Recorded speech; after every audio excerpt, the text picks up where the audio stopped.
I'm not sure if you know whose shirt this is. Oh, what the? No, not that. I'm not sure if you know whose shirt this is right here. But this shirt belongs to, well, it used to. It belongs to me now. But on the back of this shirt here is none other than the Cletus McFarland and the number 30 kinetic car. I mean, Cletus isn't actually on the shirt. You get the point. Alright, I've been playing NASCAR 25 for a few months now, a few weeks. Well, whenever it came out, I don't know. But there's something that bothers me. I don't see this race car in Victory Lane ever. I have not seen it in there once, and I went and checked. Does not have a win. We need to try to get Cletus McFarland a win. Yes, I could jump in the 30 kinetic car, and I could try to get a win, but I want to try to push Cletus McFarland to a win. Yeah, shake and bake style, baby, at none other than the Talladega. Dega-Bega. Cletus McFarland just drove up the Dega-Bega with the boys, and he's going to hop in this here Bald Eagle machine, the kinetic number 30, and, I mean, he's gonna go out and rip some laps, you know? He doesn't have a teammate. He doesn't have the shake to his bake. He doesn't have the El Diablo to his Magic Man, if you know what I'm saying. So, I'm going to hop in my here race car and see if we can't get number 30 Cletus McFarland and the Screaming Eagle Motorsports boys up front. You know what I'm saying? It doesn't really matter. The point is, Cletus McFarland, Victory Lane. That's what I want. So, obviously, this is going to take me several attempts. And to save you guys some of the time, I'm just going to give you some of the lowlights. So, first attempt was going pretty good. We were running through here, ripping around. I went to the high side, and bam! There it is, baby. The 30 kinetic car. Let's do this. So I'm running around the high side, top of 3 wide. I'm trying to catch up to my boy Cletus McFarland's rear bumper so we can start some of that shake and bake action I talked about earlier. Now, I'm obviously catching my man here, Cletus. He's in the second lane there. I'm on the top of 3 wide, 4 wide rather, and I'm having a little bit of trouble catching up to my man. It's pretty hectic. I'm just trying not to crash at this point. And speaking of crashing, almost exactly the time I caught up to Cletus, I did just that and pancaked the outside wall. 555, you're done. You're literally done. So we were on to attempt number 2. It was off to a close call there, right off the start, coming down the backstretch on lap 1. Yes, this is where Dale Earnhardt Jr. famously did his awesome drag race rabbit foot of the Dale truck. And speaking of Dale, I was trying to do it for him and get up here and get some bump draft action with my boy Cleet. Now, you may have noticed that I did not qualify, so that means I'm driving from dead last on the grid in 5 laps trying to catch up to my boy Cleet wherever he is in the field and then push said Cleet to a W, which you can see is turning out to be a little bit harder than I thought it might be. A couple laps later, I finally was able to catch up to Cletus and give him the good old taste of my front bumper. Now, since he's got the Bald Eagles on board, he was able to take that push, dive bomb my son here into turn 4. But it was kind of looking like time may have gotten away from us. Too little, too late kind of action, you know what I mean? But since this was the closest I'd gotten so far, I was not about to give up. As we took the white flag, I almost was certain I was out of time, but I was going to push Cleet for all I could. We actually had some pretty good action down the backstretch, and as Cleet took us 3 wide, I thought we may have done it in just 2 attempts. But we got our bumpers hooked wrong, the push evaporated, I pounded the wall, and attempt 2 was over before I knew it. you're literally done. After attempt number 2 was over, I accidentally forgot to restart. So, for attempt number 3, we had to jump back into the race, and this time I decided I may try to start a little closer towards the front. That way, I wouldn't have to spend so many laps trying to pass all the cars just to catch up to Cletus. We ended up qualifying in 7th position, which I knew was a little bit higher than where Cletus usually starts, and as you can see, he started in 16th. So we were going to have to fall back a few positions before we tried to push our boy to a W. Right off the bat, I started shedding positions, try to get Cletus in front of us so we could try to make our charge to the lead. Worked out pretty good, and by turn 2, I was right behind Cleet. Although I slowed down a little too far and the lead pack started getting away from me. With the help of the draft, I quickly caught the pack and was already on Cletus' rear bumper as we started lap 2. I knew this was my best shot so far, try to get Cletus that win we so desperately were after. Unfortunately, the win would not come in attempt number 3 either, and after running almost the entire race, my recording quit and we did not get the finish. But I assure you, we did not get the W, so we were on to attempt number 4. I chose to requalify on attempt number 4 and started in 18th, just a few spots behind Cletus. You can see him on the inside line there. So I knew we had a pretty good shot right off the start to try to start making our way towards the front. By lap 2, I had worked my way down to the inside line, just one spot behind Cletus McFarland in that beautiful number 30 kinetic car. Over the next 2 laps, I was able to push Cletus up into the 7th position, and we were making good progress as the race came to an end. Unfortunately for us, our good run was just not quite enough. As we came to the line, we finished 2nd.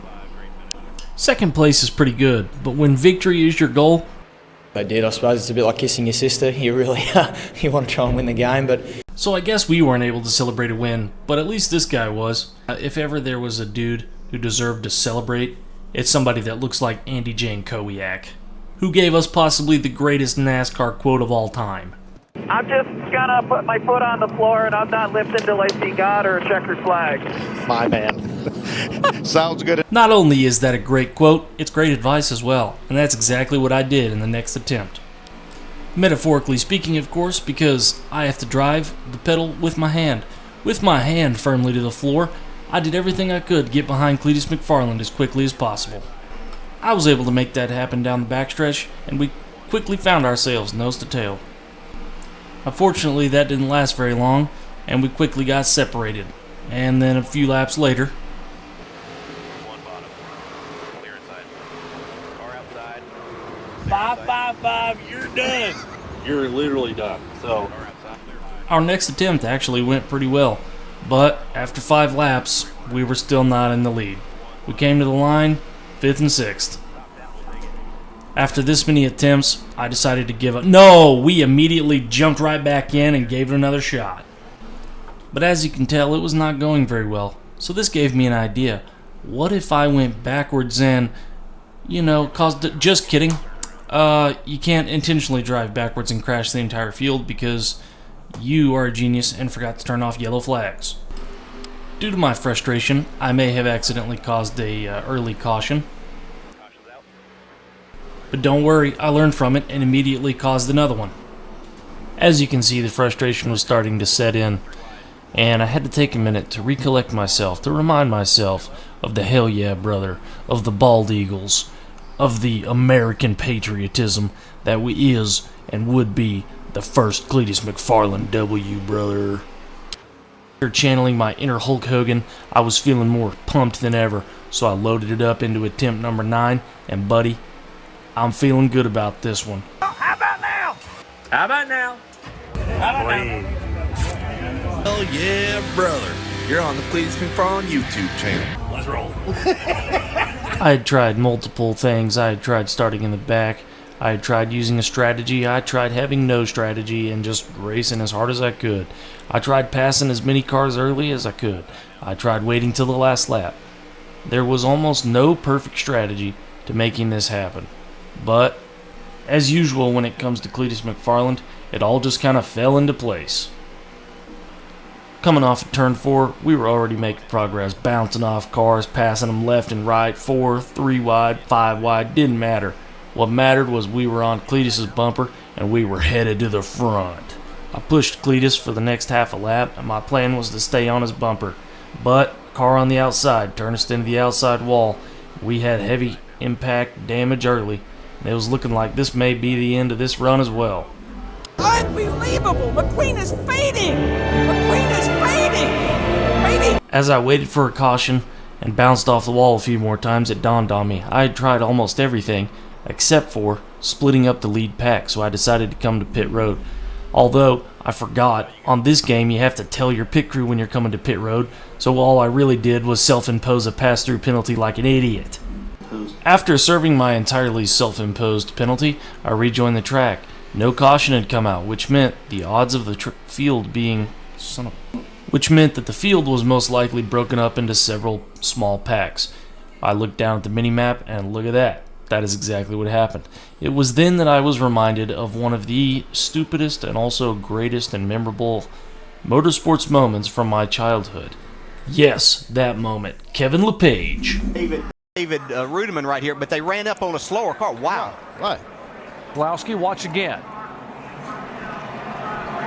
Oh, you see what happened here. This 61 was not up to speed, and So yes, I might not be able to turn around, drive backwards, and absolutely Austin Hill the entire field, but there's nothing saying that I can't do it from the front.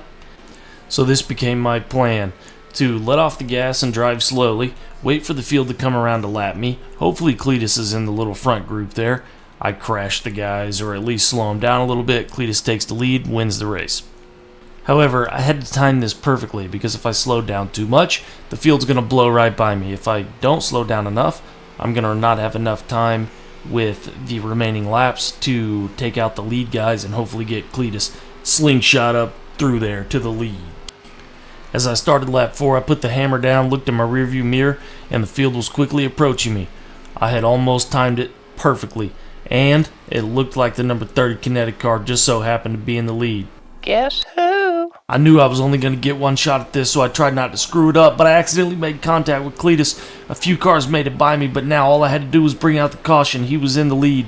I swerved to the left to get a bigger break of distance, and I cut hard right as I could. Did somebody say boom?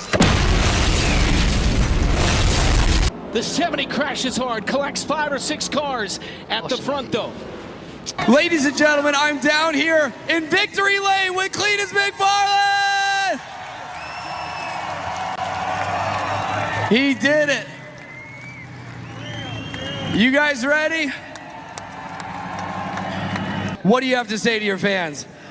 You know, it's been 2.5 years since I've won one of my own races. It was time. Oh my gosh. It may have taken us 9 tries and countless wrecks and over an hour and a half worth of doing the same old race, but we got Cletus a win, and brother, I was loving it. Thanks for watching Do It for Dale. Thanks for watching Do It for Dale. Thanks for watching Do It for Dale. Thanks for watching Do It for Dale. We'll frickin' see you later.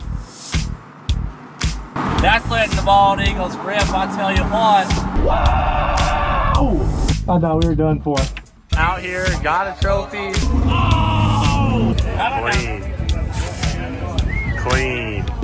Let's go, Colin! Oh, shnikes!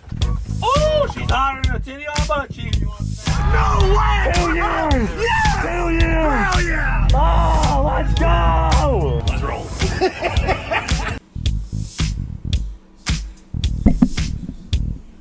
Can't see who's here. We'll figure something out. I don't know. Thumbnail incoming. Dang-a-banga. You're literally done, so...